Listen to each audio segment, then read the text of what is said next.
in the wide emptiness of the American prairie, where the grass bent under endless winds and the night seemed to stretch forever. There once stood a lonely inn that people whispered about but seldom dared to enter, a place where wagons sometimes stopped but rarely returned. And in the heart of that bleak inn lived Clara Albrecht, a woman whose presence was both feared and sought, for she was said to hear voices that came not from the living but from the restless dead, and in her quiet eyes burned the pain of a life broken by cruelty, betrayal, and a society that had never forgiven her for being different. For she was not just an innkeeper but a psychic, a woman who could pierce the veil between this world and the next. And though travelers arrived hoping for shelter, what they found was a darkness that reached deep into their souls, for Clara carried within her a vengeance born from years of injustice, years of being mocked, shunned, and punished for a gift she had never asked for, a gift that condemned her to isolation. And as the prairie winds howled outside the inn, she would close her eyes and call upon voices unseen, voices that revealed the sins of her guests, voices that spoke of betrayals, murders, and greed.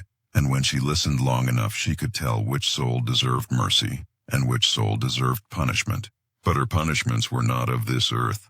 They were of shadows, coldness, and unseen hands that moved through rooms where candles suddenly died, where breath turned into frost even in summer nights, and where footsteps echoed though no one walked the halls.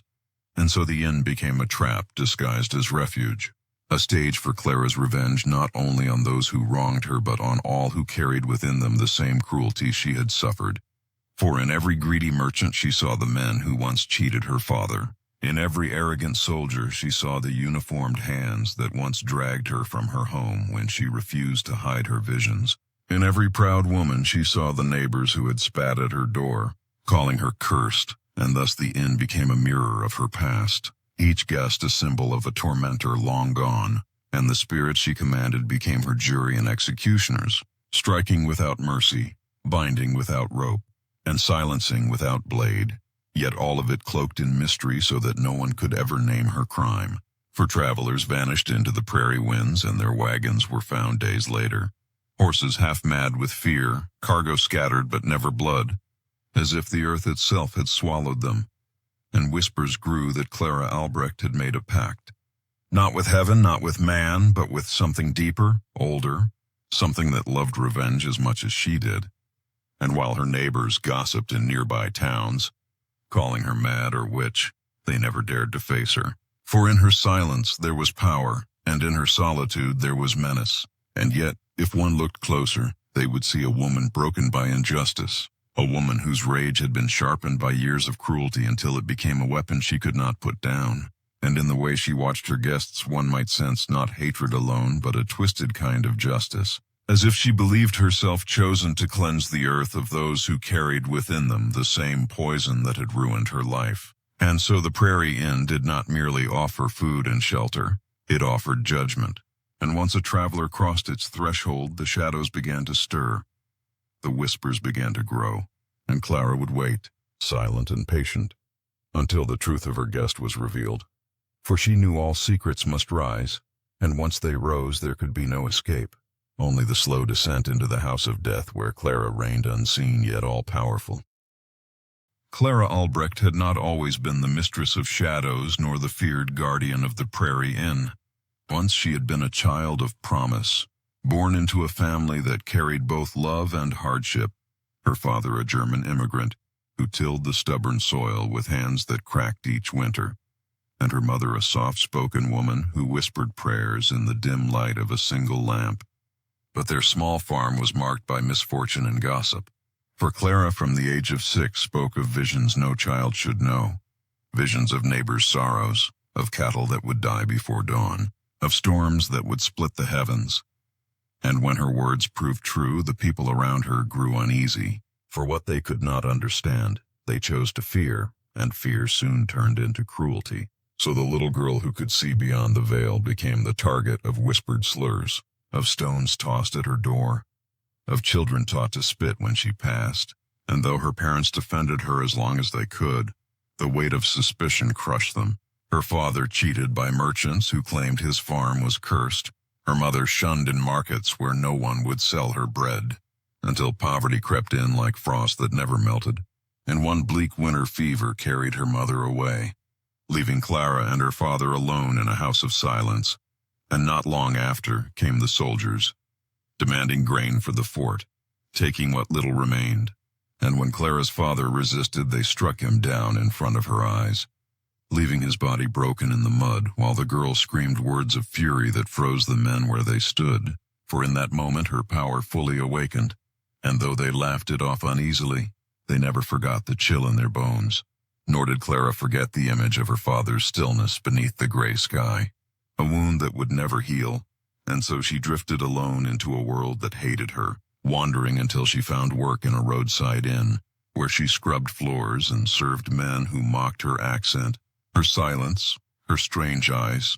Yet even there her gift betrayed her, for she spoke once of a fire that would come, and when flames consumed the stable that very night, the owner called her devil's child, beating her until she fled bleeding into the prairie dark. And it was then that she swore she would never again beg for kindness, never again trust the mercy of men, for mercy was a lie and kindness a mask worn by those who took pleasure in breaking the weak. And so when she found the abandoned frame of a burned-out inn on a lonely stretch of prairie road, she chose it as her sanctuary, repairing it with her own hands, filling its rooms with silence, and letting the voices guide her, voices of the restless who drifted across the plains, voices of those who had died without justice, voices who whispered their rage into her ears. And Clara listened, welcomed them, bound them to her will, and in their anger she found companionship. In their thirst for vengeance she found purpose. So the inn that rose again from ash was not merely a house of wood and stone, it was a vessel of wrath, a place where the betrayed could strike back through her, and the living who crossed its door carried their guilt unknowingly into the snare she had built. For she believed that each soul who came was sent by fate itself, sent to be weighed and judged, and she saw in their cruelty the echo of her tormentors, in their greed the face of those who had ruined her father, in their pride the image of neighbors who spat upon her mother's grave. And so the Prairie Inn became her court, her gallows, her sanctuary of power, and travelers who sought rest within its walls found instead the consequence of sins they thought long buried. And the prairie whispered with tales of men who entered laughing but never returned, of women who mocked the strange innkeeper only to vanish into her rooms, and of children who cried in the night of cold hands touching them when no one was near. And though no proof could ever be found, wagons abandoned, doors locked from within, beds untouched, still the name Clara Albrecht grew heavier with dread, for she was no longer a victim of injustice, but its dark avenger, the psychic who had turned her pain into a weapon, her loneliness into dominion, and her cursed gift into a power that could bend even the proudest spirit until it broke. The first to test the silence of Clara's rebuilt inn was a merchant named Elias Crane, a man whose pockets jingled with stolen coins and whose smile hid more deceit than kindness. For he had made his fortune not through honest trade, but by cheating settlers desperate for grain and tools, offering them scraps in exchange for land that had taken their blood and sweat. And on that cold night when the winds clawed at his wagon, he saw the dim light in Clara's window, and thought himself lucky, though luck was the last thing awaiting him. And as she opened the door, her gaze fell upon him with the weight of recognition, though she had never seen his face before. For in him she saw the shadow of the merchants who once starved her father, and the voices within the walls stirred, whispering his sins, whispering of families ruined and children starved by his greed. And though Elias smirked and bowed, speaking with false charm, Clara said nothing, only watching, her silence colder than the prairie night. And when he sat at her table, boasting of travels, drinking heavily, the candles flickered low as though unseen hands passed before them, and he shivered though he would not admit it. And when at last he stumbled to the room she gave him, he laughed to himself that he had found such a quiet fool of a woman to serve him. But when the door closed, the laughter died, for the room was colder than any winter he had known, his breath rising in pale clouds, the mirror in the corner shimmering though no flame touched it, and within its glass he saw not himself but the faces of those he had ruined, gaunt, hollow-eyed, reaching for him with hands of bone. And his cry was swallowed by the silence of the inn, and in the morning his bed was empty, his wagon still outside, his belongings untouched. Yet Elias Crane was never seen again, and Clara stood by the doorway, her eyes dark, her lips unmoved, listening to the fading whispers of the dead who had claimed another soul. For this was her justice, swift and unseen. The justice no court would give, the justice she alone could deliver, and as the Prairie wines carried the merchant's name into legend, the inn gained its first story, one of vanishing, one of fear, and soon word spread that the innkeeper with haunted eyes could see into a man's sins, that once you stepped inside her walls, your secrets no longer belonged to you, and yet still the road was long and harsh. And travelers kept coming, driven by need, by arrogance, or by fate, and Clara, silent as ever, waited. Her vengeance unending, her shadows restless for the next soul who would cross her threshold unaware of the trial that awaited them. The next who came was not a merchant, but a soldier named Captain Harrow, a man whose uniform was polished brighter than the blade at his side, and whose voice carried the arrogance of authority. For he had ridden far across the prairie with a handful of men, scattering homesteads and seizing grain in the name of the government, yet leaving behind hunger, fear, and broken families. And though his men camped near the river, Harrow himself chose to seek the comfort of Clara's inn, confident that any woman alone on the plains would bow her head at his command. But when she opened the door, he felt for the first time a resistance that was not spoken, but heavy in the air. And still he entered, removing his gloves, demanding food as if he owned the place, and Clara said little, her eyes fixed upon him with the same unyielding silence that had unsettled Elias Crane before him. And though Harrow laughed, telling stories of battles and victories, boasting of men he had ordered flogged for disobedience, he noticed the air grow colder, the candle flames leaning as though a breath passed through the room, though none could be seen. And when he finally retired to his chamber, restless from drink, he found the walls seemed closer than before, the shadows longer, and in the darkness he heard footsteps marching through no one walked, a chorus of boots thudding on wooden floors, and then voices, low, pained, the voices of farmers whose homes he had burned, women whose sons he had dragged away, children whose fathers never returned, and Harrow, though a man of war, felt sweat chill his skin as unseen hands pressed against him, pulling him down to his knees, forcing him to hear the cries he had silenced with his commands. And when he tried to draw his sword, it was gone, as though the shadows themselves had swallowed it. And the last sound that escaped his throat was not a cry of command, but of pleading. For the spirits showed him no mercy, and by dawn his room stood empty, the bed untouched, the window locked, and Clara alone stood at the doorway, watching the horizon as if nothing had changed, though within her chest a storm of memories stirred. For in Captain Harrow she had seen the same uniformed men who once struck her father to the ground, and the vengeance that burned within her was not only for herself, but for every nameless soul broken beneath the boots of power. And so the inn claimed another, and the legend deepened. For whispers carried across the prairie towns of soldiers who vanished, of an inn where the proud were humbled and the cruel were swallowed whole. Yet still Clara spoke to no one, her silence sharper than any blade, her gaze unshaken, waiting always for the next traveler who would unknowingly walk into judgment, unaware that the prairie winds themselves seemed to guide the guilty toward her door. The third soul to step into Clara's inn was a woman named Margaret Voss, whose outward grace and fine clothing disguised a heart sharpened by cruelty, for she had inherited land and wealth not through labor but through a marriage arranged to secure property.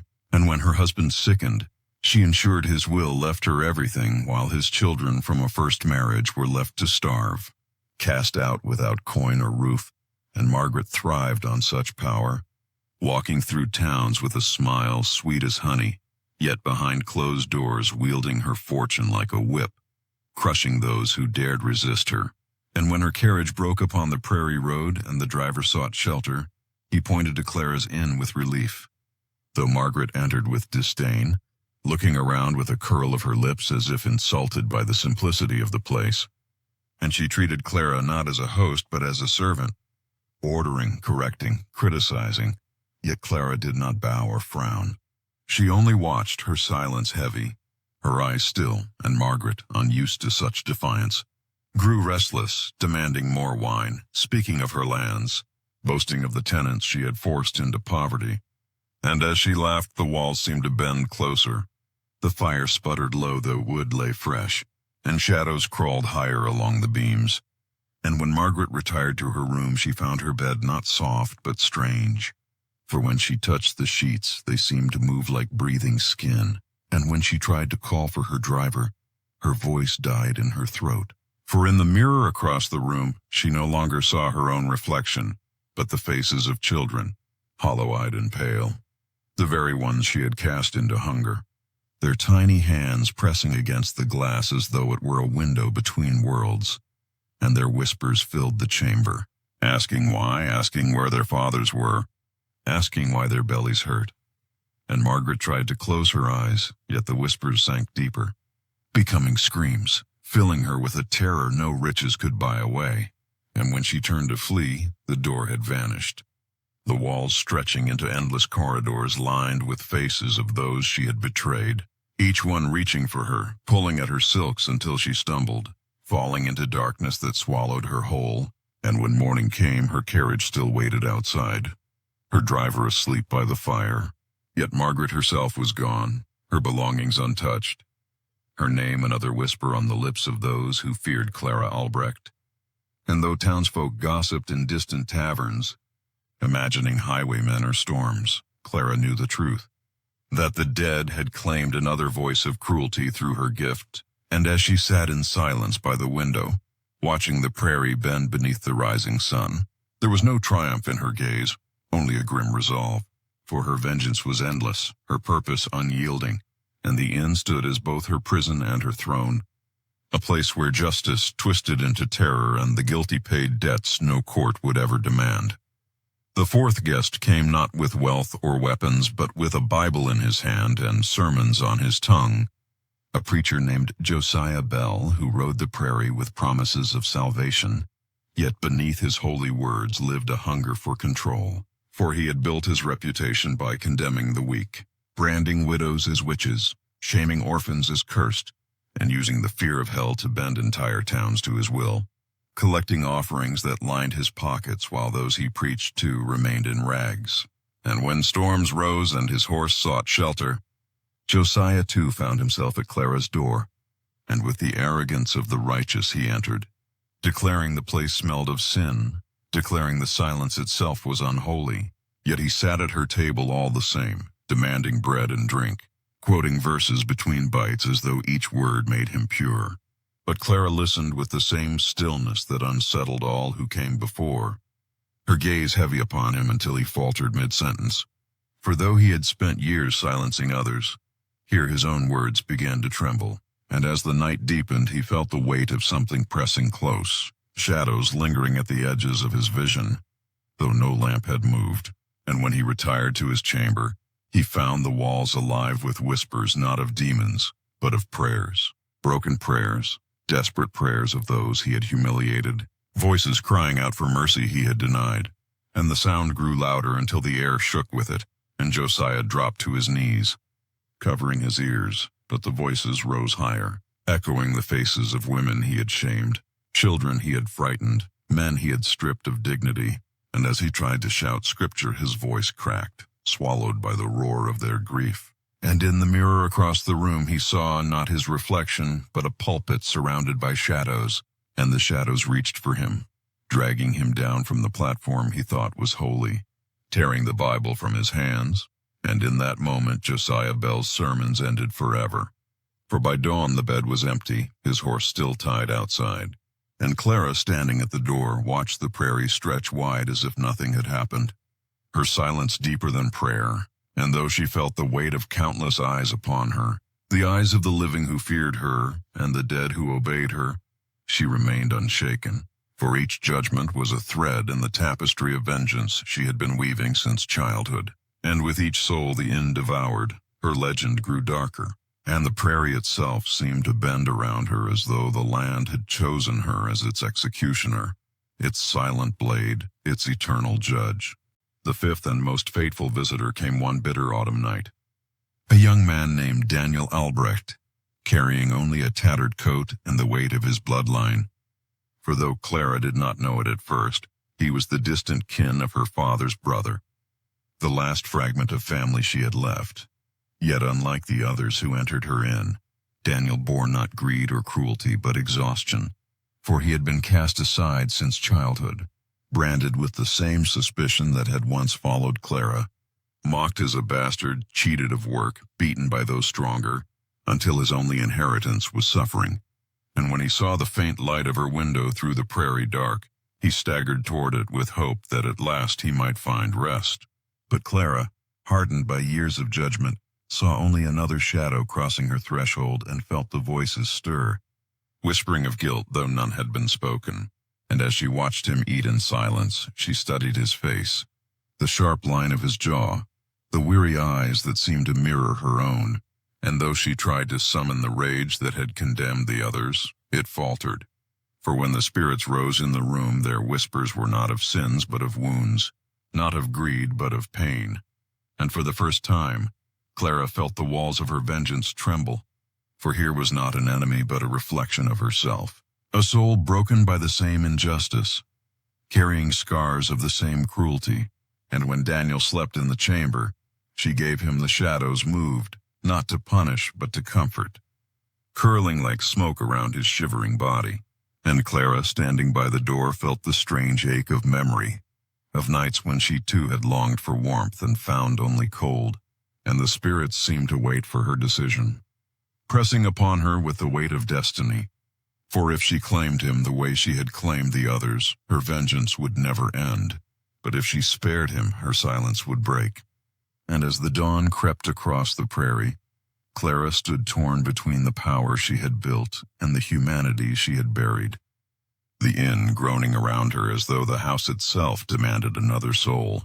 And Daniel stirred, whispering her name though he had never been told it.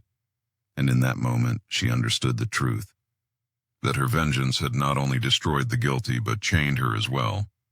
And the choice before her was no longer about Daniel, but about herself, whether she would remain the eternal judge of a house of death, or whether she would finally release the burden that bound her to shadows. And the prairie wind carried the question into the silence, waiting for her answer. Clara stood in the dim light of morning, her hands resting on the wooden frame of the window as the prairie stretched endless before her, a sea of gold bending under the whisper of wind. And within her chest a storm raged unlike any she had ever known, for the boy sleeping in the chamber behind her was not like the others, not a thief or soldier or hypocrite, but blood of her blood, carrying the same wounds she had carried. And though vengeance had long been her purpose, the presence of Daniel threatened to unravel the path she had chosen, for the inn itself seemed restless, the walls creaking, the shadows pressing, the spirits whispering for another soul, hungry as they had always been. And yet Clara could not summon the cruelty to give them what they demanded.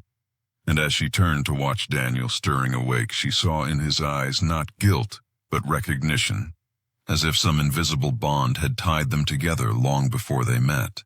And he spoke softly, his voice hoarse from hunger and wandering, calling her by name, though she had not offered it.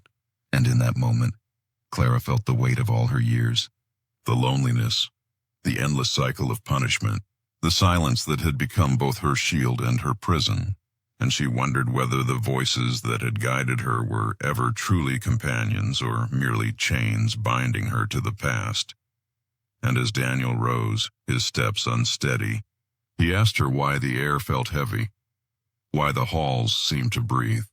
And Clara, for the first time in decades, answered with words instead of silence, telling him of her gift, of the power that had grown darker with each injustice, of the inn that had become her throne of vengeance.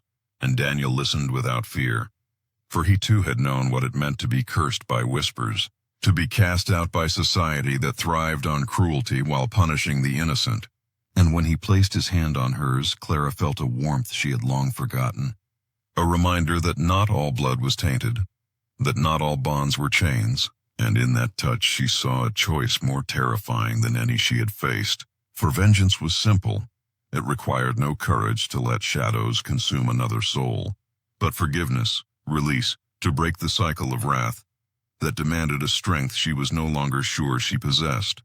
And as night fell once more, the spirits grew restless, filling the inn with a howl of voices, demanding Daniel, circling him with unseen hands.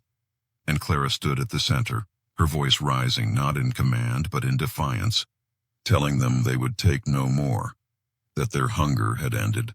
And the walls shook, the lamps burst, the very floor trembled as if the earth itself rejected her words.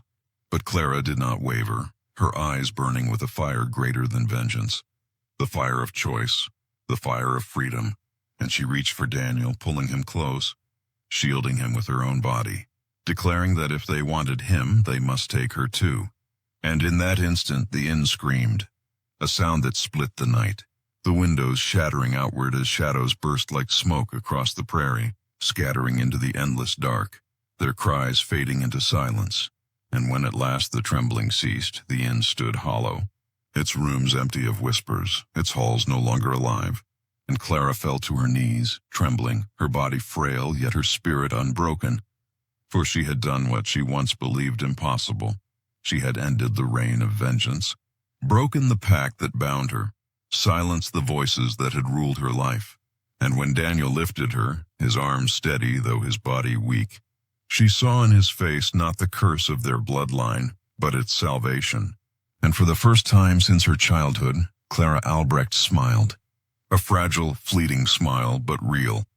And together they stepped out into the prairie dawn, leaving behind the house of death, leaving behind the shadows, leaving behind the endless silence. And though the towns would whisper forever of the psychic who turned an inn into a graveyard, none would know the truth of her final choice. That vengeance, no matter how justified, cannot heal the wounds of the heart, and that even in a world shaped by cruelty, there remains a path toward mercy, a path written not in shadows, but in the fragile bond between two souls who refuse to let pain define them. And as the prairie winds carried the broken inn's ashes into the horizon, Clara Albrecht's legend became more than a tale of fear. It became a warning. A story that lived not only in the whispers of travelers, but in the memory of Daniel, who walked on carrying her name, reminding the world that justice twisted by pain becomes another form of cruelty. But when pain is transformed into courage, it can break even the darkest curse. And so the inn that had once swallowed countless lives was no more, the prairie silent once again. Yet in that silence lay not menace, but peace. The peace Clara had sought all her life. A peace that came not from vengeance but from the choice to let go. And though her story would echo in hushed voices for generations, the truth would remain hidden in the heart of the boy who survived. The last witness to the fall of the house of death and the redemption of the woman who had ruled it. A tale carved into the endless winds of the prairie, eternal, haunting, unforgettable.